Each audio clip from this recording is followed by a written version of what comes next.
할렐루야. 예수 그리스도 이름으로 하나님 말씀 증거하겠습니다.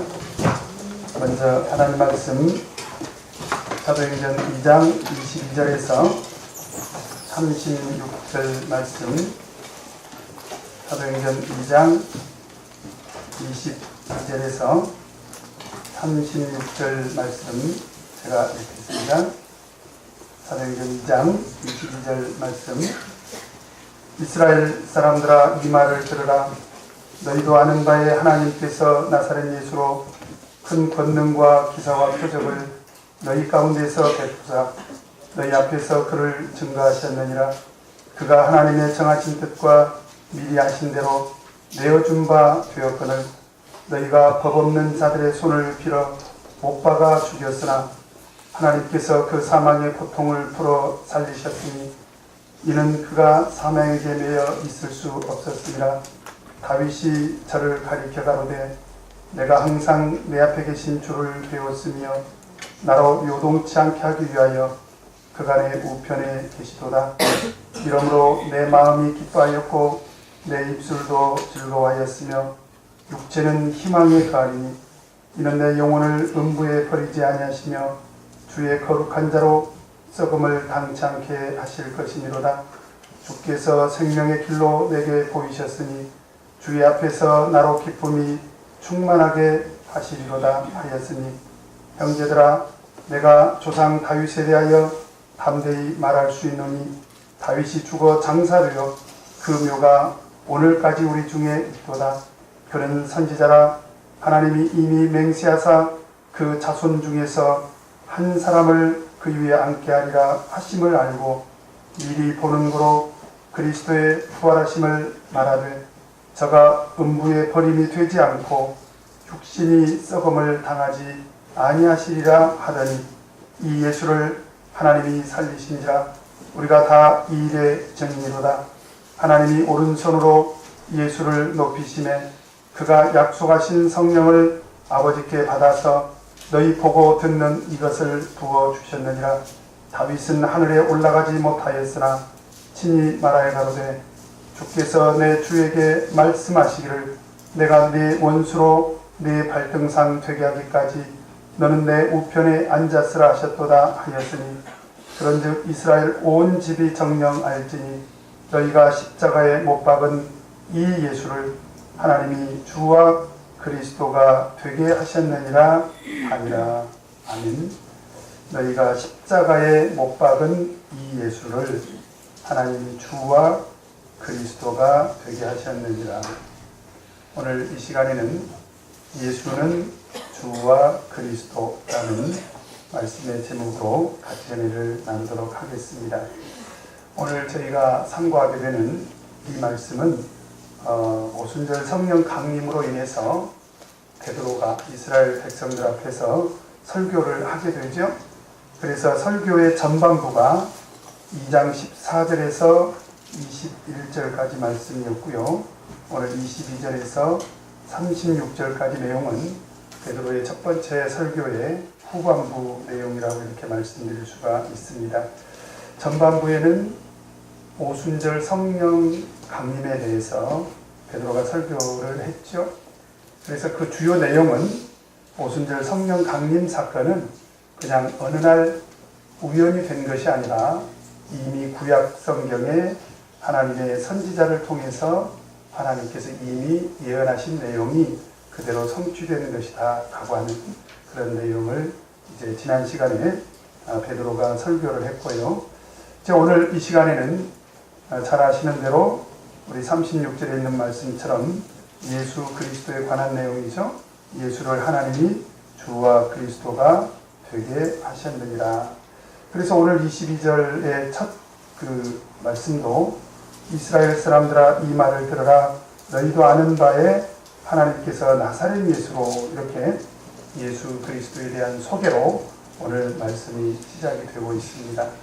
그런데요, 오늘 베드로가 예수 그리스도를 소개하기 전에 먼저 오순절 성령 강림 사건과 예수 그리스도와의 관계를 먼저 설명을 하고 있죠. 33절을 보면 같이 한번 읽겠습니다. 시작. 하나님이 오른손으로 예수를 높이시에 그가 약속하신 성령을 아버지께 받아서 너희 보고 듣는 이것을 부어주셨느니라. 그러니까 오순절 성령 강림 사건은 지난 시간에 베드로가 설교한 것처럼 이미 오순절 성령이 내리기 몇 년 전에, 약 800년 전에 하나님의 선지자 요엘을 통해서 예언이 된 것이고, 동시에 얼마 전에 감람산에서 하늘로 승천하신 예수 그리스도께서 약속하신 것 아니냐. 예수 그리스도께서 약속하신 성령을 너희가 지금 보고 듣고 있다라고 하는 것입니다. 그러니까 오순절 성령 강림 사건은 하나님의 예언이면서 동시에 예수 그리스도의 약속이다라고 하는 거지요. 그래서 오늘 예수 그리스도에 대해서 소개를 하기 전에 먼저 성령과 예수 그리스도와의 관계를 베드로가 이렇게 설명을 하고 있습니다. 그래서 오늘 저는 예수 그리스도를 소개하기 전에 먼저 약속의 성령과 예수 그리스도와의 관계를 먼저 성경 속에서 몇 구절 소개하고, 그리고 나서 예수 그리스도에 대해서 소개하는 그런 시간을 갖도록 하겠습니다. 먼저 예수님께서 세상에 오실 때 어떻게 잉태되셨습니까? 성령으로 잉태되셨죠. 그래서 마태복음 1장 18절에 보면 그가 이미 세상에 오실 때부터 성령으로 잉태되셨다. 그러니까 생물학적으로 보면 확실히 인간인 것 같지만, 그러나 영적으로 보면 그의 생명의 시작은 어디로부터 시작이 됐다? 성령으로부터 시작이 됐다. 그래서 예수 그리스도의 세상에 오심은 바로 성령으로 잉태되신 것이다 라고 하는 것입니다. 그리고 마태복음 3장 16절에서 17절 말씀을 보면 예수 그리스도께서 세례 요한에게 세례를 받으시고 바로 그때 물에서 올라오실 때 어떤 일이 일어납니까? 하늘이 열리고, 그리고 비둘기 같은 성령이 내렸습니다. 사실 예수님은 죄가 없으시기 때문에 세례를 받으실 필요가 없고, 예수님 스스로가 성령으로 잉태되셨을 뿐만 아니라 예수님 스스로가 하나님이시기 때문에 성령을 받으실 필요가 없어요. 그럼에도 불구하고 예수님께서 공생의 시작을 물과 성령으로 거듭나는 것으로 시작을 하셨다 라고 하는 것은 우리 구원에 있어서 대단히 중요한 그런 사건입니다. 바로 이것은 오늘날 물과 성령으로 거듭나야 구원받을 수 있다라고 하는 구원의 모델을 보여주신 거지요. 바로 그때 예수님께서 성령을 받으신 거죠. 뿐만 아니라 요한복음 3장 3절에서 5절까지 보면 예수님께서 니고데모와 대화를 하실 때 물과 성령으로 거듭나야 구원을 얻는다 라고 말씀을 하셨습니다. 그래서 성령은 구원의 조건으로서 대단히 중요하다라고 하는 말씀을 하셨죠. 그 뒤에 요한복음 7장에 보면 예수님께서 초막절에도 또 성령에 대해서 한번 언급을 합니다. 오늘 이 말씀은 같이 한번 찾아보도록 하겠습니다. 요한복음 7장 37절에서 39절 말씀, 요한복음 7장 37절에서 39절 말씀, 신약성경 157쪽입니다. 다 같이 한번 읽겠습니다. 시작. 명절 끝날 곧 큰 날에 예수께서 서서 외쳐 가라사대 누구든지 목마르거든 내게로 와서 마시라. 나를 믿는 자는 성경의 이름과 같이 그 배에서 생수의 강이 흘러나리라 하시니 이는 그를 믿는 자의 받을 성령을 가리켜 말씀하신 것이라.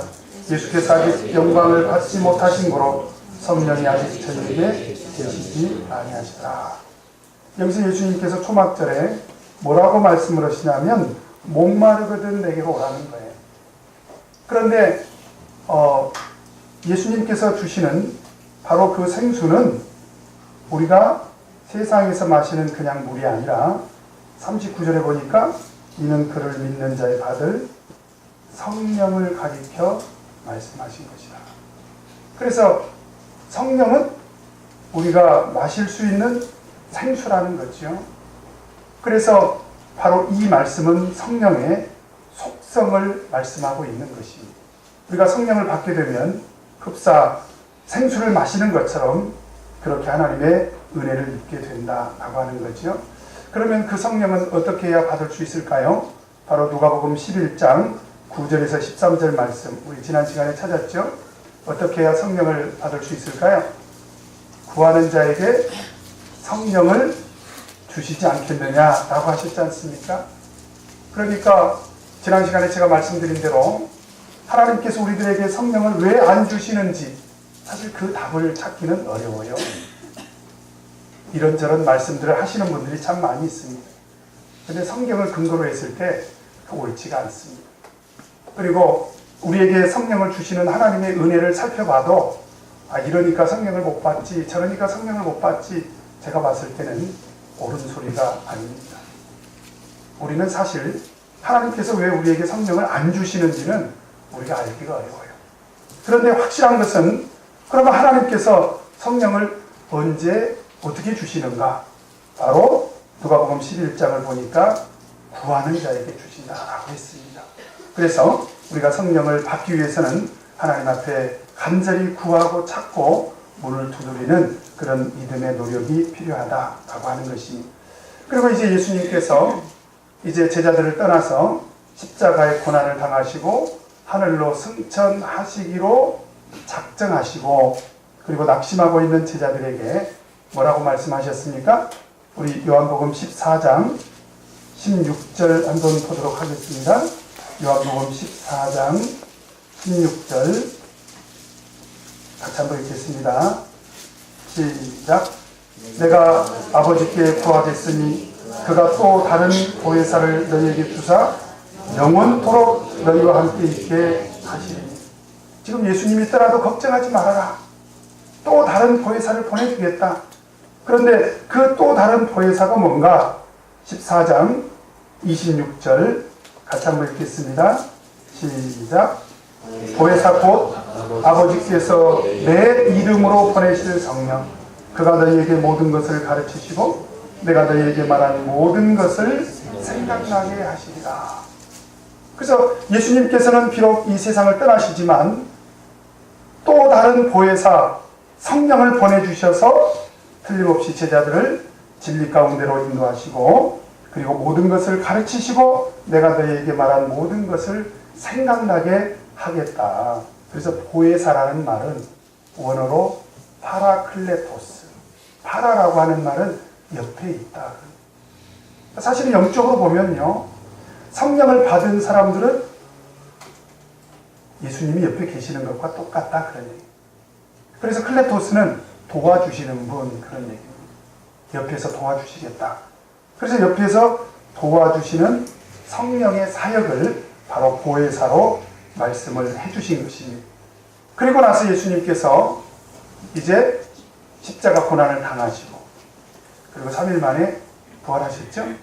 그리고 부활하시고 제자들에게 처음 나타나셔서 하신 말씀이 뭐냐? 우리 요한복음 20장 22절 같이 한번 읽겠습니다. 요한복음 20장 22절 같이 한번 읽겠습니다. 시작. 이 말씀을 하시고 저희를 향하사 숨을 내쉬며 가라사대 성령을 받으라 그랬습니다. 성령을 받아야 한다. 그러니까 예수님께서 공생의 시작을 물과 성령으로 거듭나시고 니고데모에게 물과 성령으로 거듭나야 한다고 말씀하시고 누구든지 목마르거든 내게 와서 생수를 마시라고 했고 그리고 오늘 성령을 받으라고 이렇게 이야기를 하고 있습니다. 그런데 성령을 받아야 되는 이유를 23절에 이렇게 설명을 하고 있죠. 같이 한번 읽겠습니다. 시작. 너희가 네 죄든지 사하면 사해질 것이요 네 죄든지 그대로 두면 그대로 있으리라 하시니라. 여러분, 우리가 성령을 받아야 되는 중요한 이유 중에 하나가 뭐냐? 바로 죄사함의 권세가 어디로부터 나온다는 거예요? 성령으로부터 나온다. 엄밀히 따지면 죄사함의 권세는 성령이 있는 교회에 주신 거예요. 그래서 성령이 있는 교회에서 예수 그리스도 이름으로 세례를 받아야 죄사함의 효력이 있는 것입니다. 그래서 오늘 예수님께서는 성령을 받아야 되겠고 그 이유에 대해서 바로 죄사함의 권세를 주겠다라고 하는 그런 약속을 하셨죠. 그리고 부활 후에 40일 동안 제자들과 함께 지내시면서 하나님 나라에 대해서 말씀하시고, 그리고 마지막으로 떠나시기 직전에 어떤 말씀을 하십니까? 우리 사도행전 1장 4절 말씀, 우리 지난번에 공부했죠? 사도행전 1장 4절 5절 같이 한번 읽겠습니다. 시작. 사도와 같이 모이사 저희에게 분부하여 예루살렘을 떠나지 말고 내게 들은 바 아버지의 약속하신 것을 기다리라. 요한은 물로 세례를 베풀었으나 너희는 몇 날이 못되어 성령으로 세례를 받으리라 하셨느니 예루살렘을 떠나지 말라는 거예요. 그리고 아버지께서 내게 약속하신 것을 기다리라는 거예요. 그게 뭐냐? 바로 성령으로 세례를 받는 것이다. 그리고 드디어 오순절날 성령이 내렸지 않습니까? 그 부분에 대해서 오늘 베드로가 어떻게 설명하고 있습니까? 그게 33절이에요. 한 번 더 읽겠습니다. 시작. 하나님이 오른손으로 예수를 높이시되 그가 약속하신 성령을 아버지께 받아서 너희 보고 듣는 이것을 부어주셨느니라. 그러니까 오순절 성령 강림과 예수님은 뗄래야 뗄 수 없는 불가분의 관계다. 예수님께서 승천하시기 직전에 약속하신 그 성령이 바로 오순절날 내린 것이고, 오순절날 내린 이 성령은 누가 약속하신 것이다? 예수님이 약속하신 것이다. 네. 그러니까 오늘날 우리에게 성령이 임하고 있다라고 하는 것은 오늘날 우리 교회가 누구와 관계가 있다는 말이에요. 예수 그리스도와 관계가 있다. 여러분, 예수 그리스도와 우리가 관계가 있어야 되는 정말 중요한 이유가 있습니다. 그 이유가 어디 있느냐? 36절에 있습니다. 같이 한번 읽겠습니다. 시작. 그런즉 이스라엘 온 집이 정령할지니 너희가 십자가에 못 박은 이 예수를 하나님이 주와 그리스도가 되게 하셨느니라 하니라. 우리가 예수 그리스도와 관계가 없다면 오늘 이 말씀과 우리 교회와는 아무 관계가 없습니다. 그런데 우리 교회와 예수 그리스도와 관계가 있다면 오늘 이 말씀은 우리와 관계가 있는 거예요. 그런데 오늘 이 예수님은 하나님께서 주로 삼아주셨다. 근데 성경에 나와 있는 주는 대부분이 여호와 하나님을 대신하고 있습니다. 주라고 하는 말은 대명사죠. 그런데 왜 주라고 이렇게 많이 표현하게 되느냐? 하나님께서 이스라엘 백성에게 십계명을 주실 때 너희 하나님 여호와 이름을 망령되이 일컫지 말라고 한 바람에 그때 당시에 성경을 기록하는 필사자들이 하나님의 이름을 함부로 망령되게 해서는 안 된다 해가지고 그냥 그 부분을 전부 아도나이라고 해버린 거예요. 아도나이는 뭐냐? 영어로 로드입니다.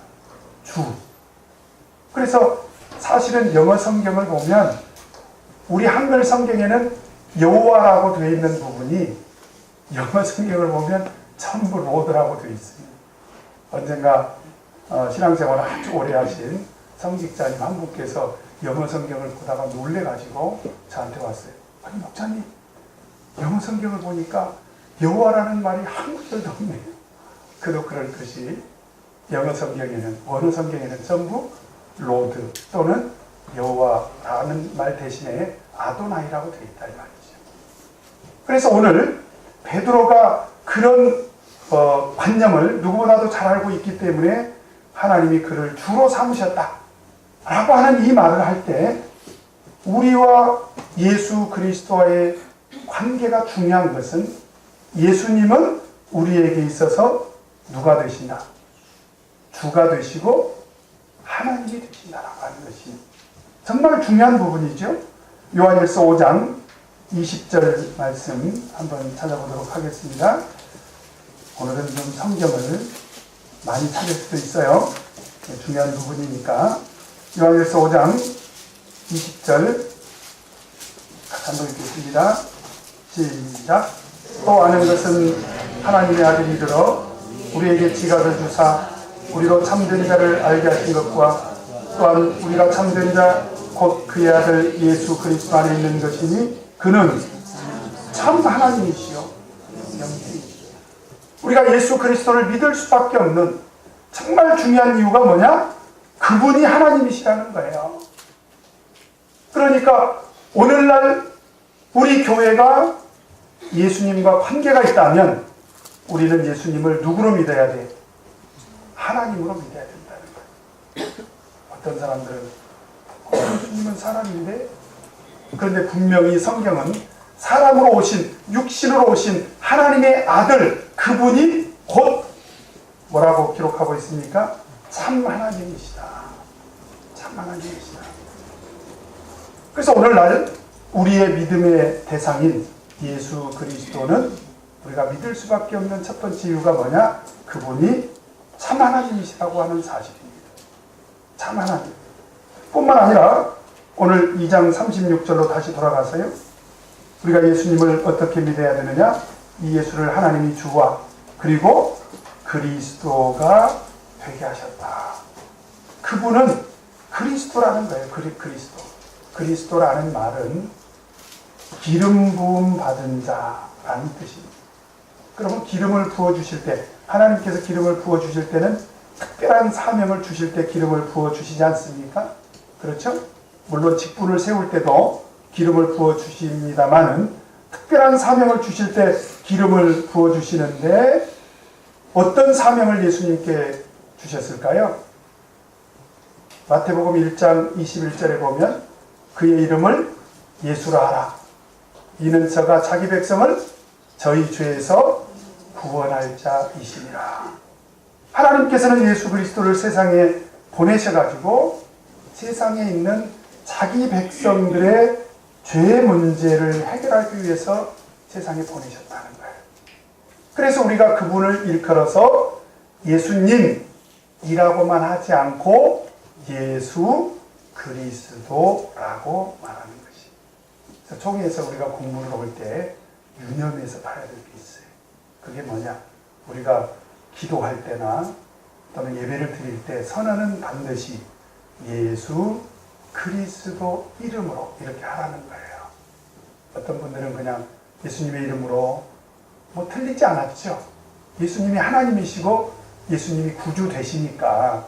그런데 좀 더 정확한 표현은 예수 그리스도 이름으로 이렇게 말하는 것이 훨씬 좋습니다. 사실 세상에 훌륭하신 분들이 얼마나 많이 있습니까? 공자님도 부처님도 마호메트도 이 세계 모든 사람들에게 다 존경을 받고 있습니다. 그런데 그분들은 우리가 구주로 섬길 수가 없어요. 이유가 어디 있습니까?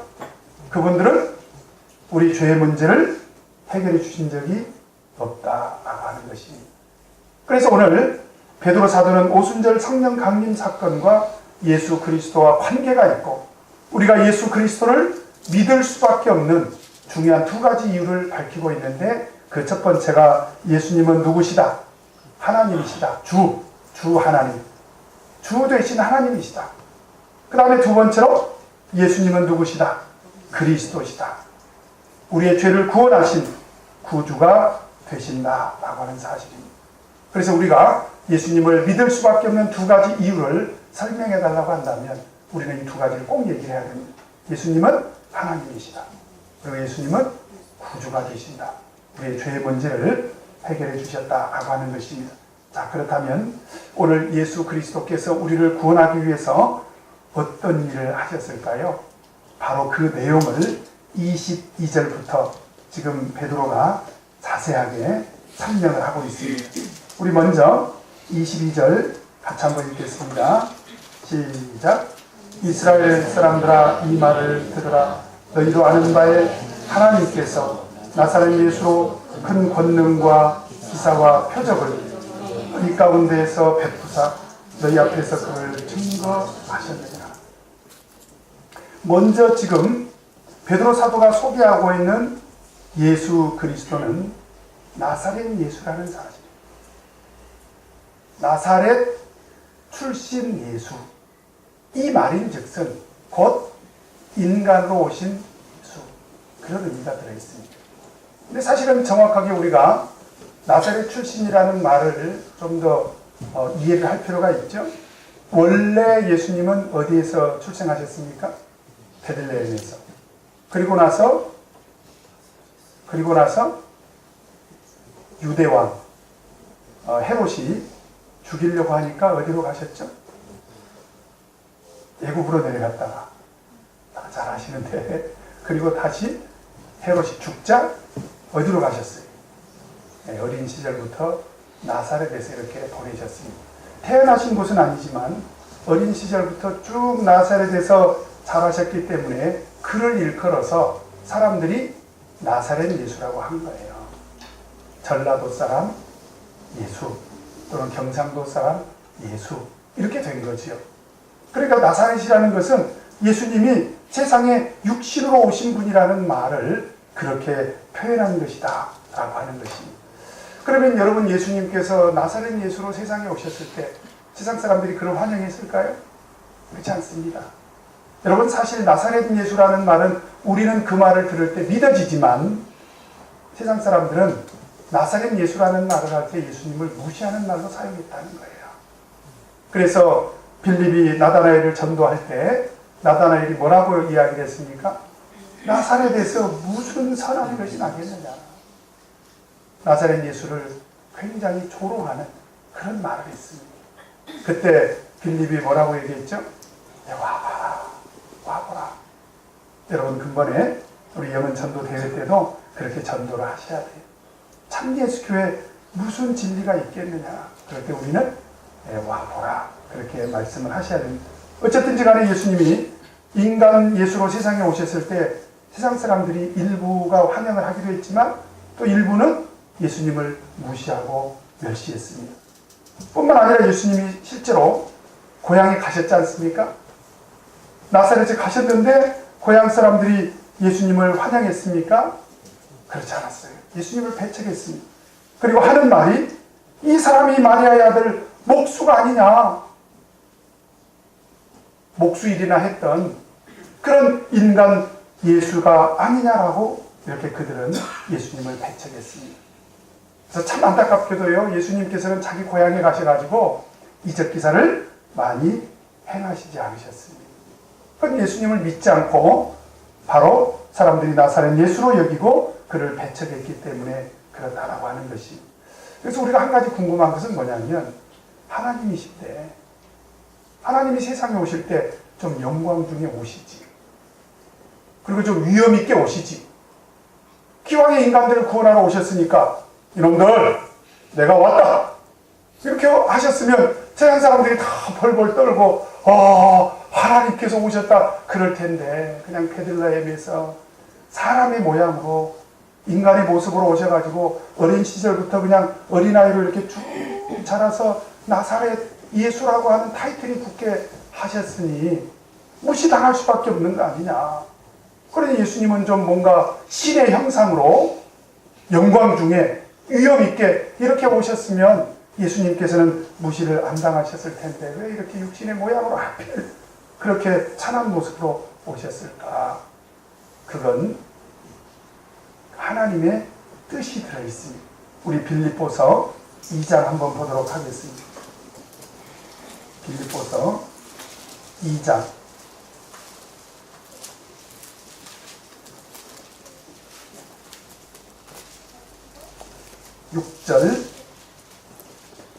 6절부터 9절까지 10절까지 같이 한번 읽겠습니다.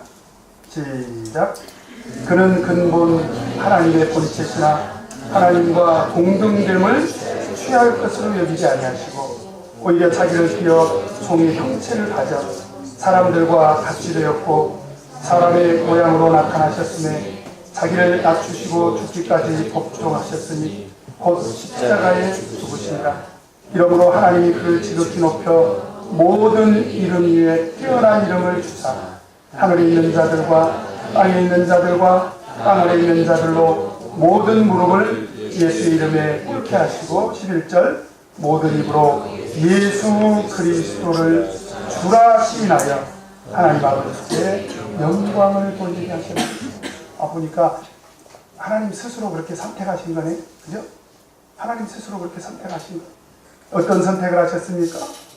원래 하나님이신데 하나님과 동등됨을 취할 것을 의지하지 아니하시고 오히려 자기를 비워서 종의 형체를 가져 사람의 모양으로 나타나셨고 심지어 자기를 낮추셔서 죽기까지 복종하셨는데 곧 십자가에 죽으셨다라고 하는 것이에요.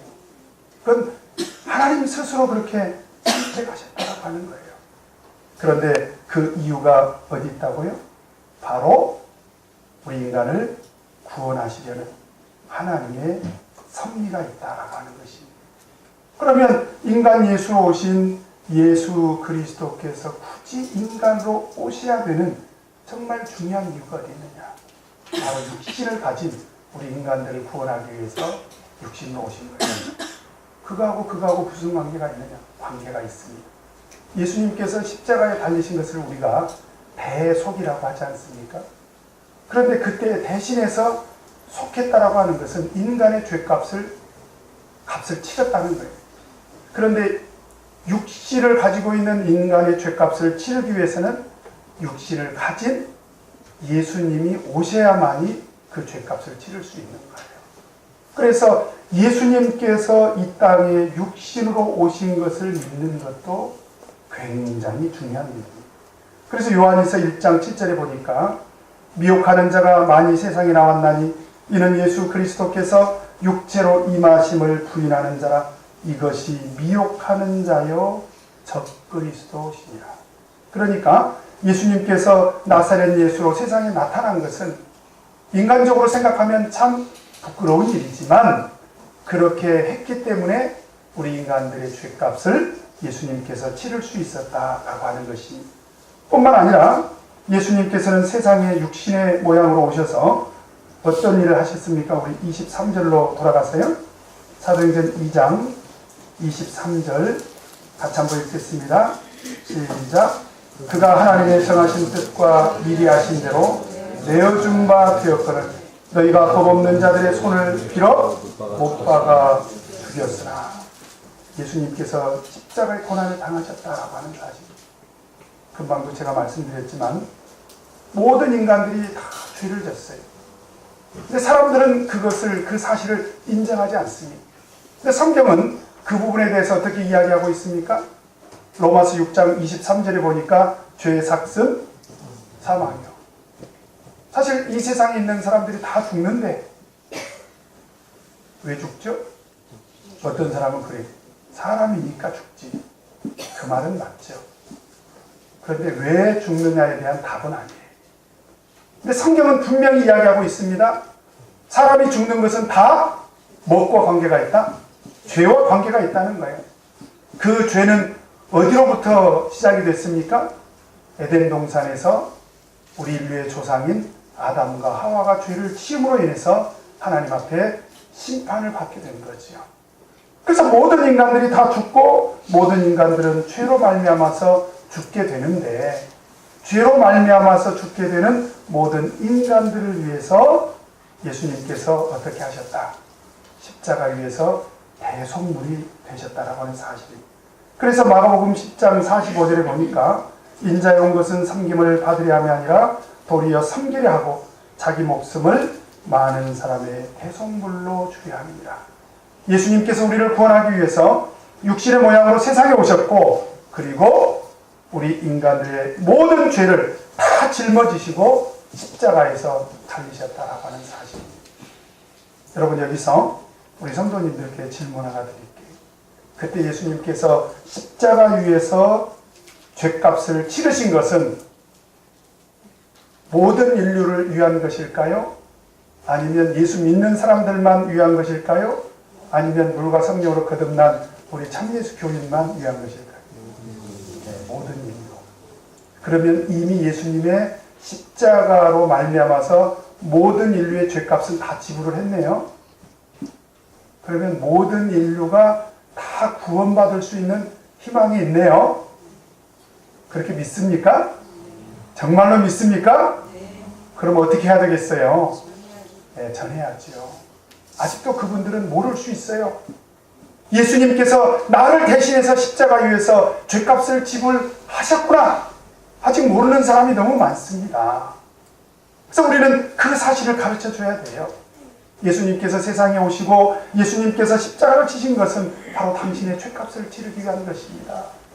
그렇게 믿게 해서 그들도 역시 예수님을 믿고 예수 그리스도 이름으로 세례를 받고 죄사함을 얻어 구원을 받도록 해야 되겠다라고 하는 사실입니다. 그 다음에 24절부터 32절까지 내용을 보겠는데요. 그 중에서 24절만 먼저 읽도록 하겠습니다. 24절 같이 읽겠습니다. 시작. 하나님께서 사망의 고통을 풀어 살리셨으니 이는 그가 사망에게 매여 있을 수 없었습니다. 예수님께서 우리를 구원하실 때 육신의 모양으로 오셨고 그리고 십자가 위에서 대신 죽으셨고 그 다음에 세 번째로 어떻게 하셨다고요? 부활하셨다는 사실이에요. 하나님께서 사망의 고통을 풀어 살리셨다는 사실입니다. 그래서 31절에 보니까 같이 한번 읽겠습니다. 시작. 미리 보는 고로 그리스도의 부활하심을 말하되 저가 음부에 버림이 되지 않고 육신이 썩음을 당하지 아니하시리라 하더니 누가 미리 봤다는 사실이에요? 25절에 보니까 다윗이 저를 가리켜 가로되. 그래서 25절부터 30절까지 이 내용이 뭐냐면 다윗이 예언한 내용이에요.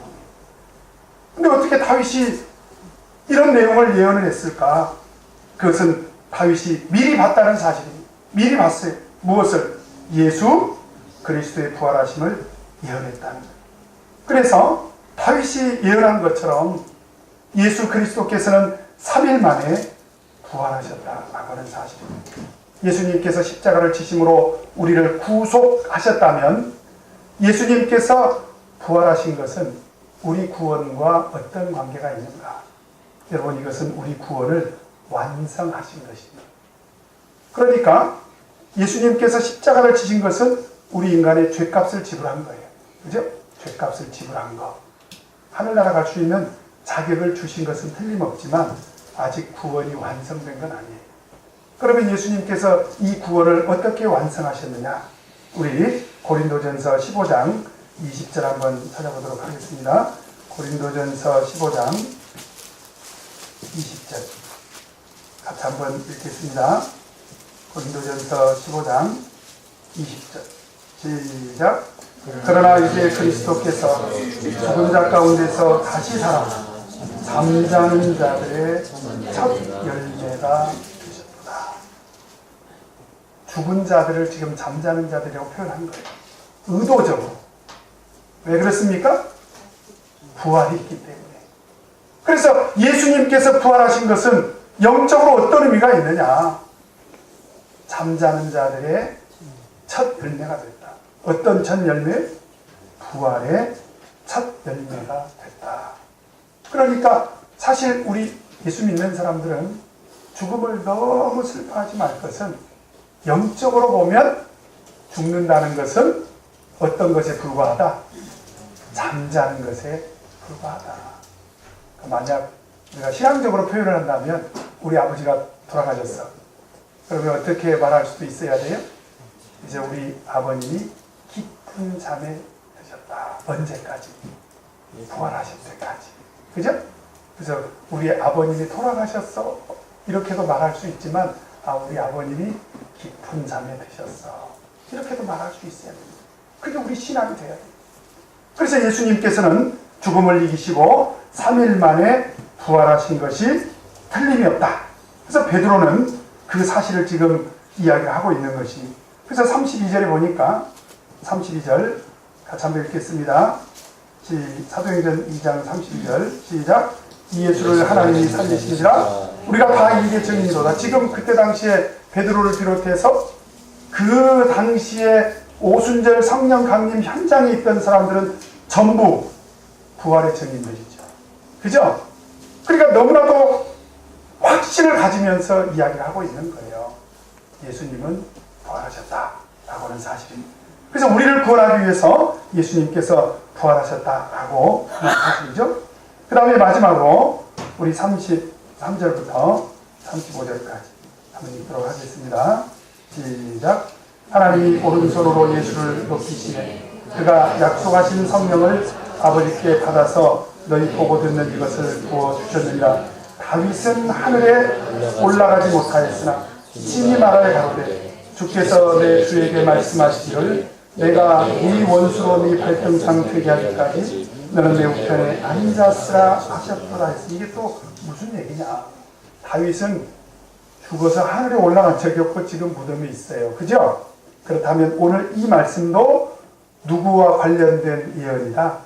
예수 그리스도와 관련된 예언인데 특별히 무엇과 관계가 있습니까? 바로 하늘 승천과 관계가 있습니다. 다윗은 하늘에 올라간 적이 없다. 그런데 주께서 네 원수로 내 발등상 되게 하기까지 너는 내 우편에 앉았으라. 이 우편은 누구의 우편을 말하는 것입니까? 하나님 보좌 우편을 말하는 거죠. 바로 그 자리에 누가 계십니까? 예수님. 하늘로 승천하셔서 예수님 보좌 우편에 앉아 계시는 거죠. 그래서 예수님께서 우리를 구원하기 위해서 하신 일, 지금까지 제가 4가지를 설명해 드렸습니다. 첫째는 나사렛 예수 육신으로 오셨고, 두 번째는 십자가를 지셨고, 세 번째는 3일 만에 부활하셨고, 네 번째는 하늘로 올라가셨다, 승천하셨다. 그런데 여러분, 우리 참예수교회 기본 신앙 1번이 어떤 내용인 줄 아세요? 오늘 베드로의 설교를 들으신 분들은 참예수교회 1번 기본 신앙이 생각이 나야 돼요. 제가 한번 쭉 읽어드려보겠습니다. 예수 그리스도께서는 말씀이 육신이 되시어 죄인을 구속하시기 위하여 십자가 위에서 대신 죽으시고 3일 만에 부활 승천하신 것을 믿으며 그분은 인류의 유일하신 구주시며 천지의 주제시고 독일하신 참 하나님이심을 믿는다. 소름이 돋지 않습니까? 2000년 전에 베드로의 설교는 그대로 오늘날 우리 참예수교회의 기본 신앙으로 자리매김하고 있다라고 하는 사실입니다. 우리가 왜 예수님을 믿습니까? 그분은 하나님이시요 구주시기 때문에. 그게 우리 기본 신앙 1번이에요. 그분이 우리를 구원하시기 위해서 하신 일이 무엇입니까? 육신으로 오셨고 십자가를 지셨고 3일 만에 부활하셨고 그리고 하늘로 승천하셨습니다. 그렇게 해서 우리가 구원을 받게 된 것입니다. 바로 오늘 이 베드로의 설교가 오늘 이 시대의 말세에 세워진 참예수교회를 통해서 그대로 구현이 되고 있다라고 하는 사실은 정말 소름이 돋을 정도로 감격적인 사실이다라고 하는 사실이죠. 그래서 우리 참예수교회는 우리 사도교회가 부흥된 그런 말세에 세워진 참교회인 것이 저는 틀림이 없다라고 이렇게 말씀을 드립니다. 이제 사랑하는 우리 성도님들도 어느 누구에게든지 예수님을 소개할 때 오늘 이 말씀 있죠? 오늘 이 말씀 사도행전 2장 22절부터 36절을 가지고 예수님을 소개하면 틀림이 없습니다. 내가 왜 예수님을 믿는지, 그분은 하나님이시기 때문에, 그분은 우리를 구원하시기 위해서 세상에 오신 구주시기 때문에 나는 믿는다는 거예요. 그러면 그분이 우리를 구원하기 위해서 무슨 일을 하셨느냐? 그분은 육신으로 오셨고 십자가에서 달려 돌아가셨고 그리고 3일 만에 부활하셨고 그리고 하늘로 승천하셨다 라고 우리가 증거를 한다면 틀림없이 예수님의 구속 사역에 대해서 확실하게 소개를 하게 된 것입니다. 원하옵기는 우리 참예수교회 성도가 된 것을 자랑스럽게 생각하시고 앞으로 이 베드로의 설교가 우리 삶을 통해서 전도로 그대로 나타날 수 있게 되기를 간절히 바랍니다. 우리 다 같이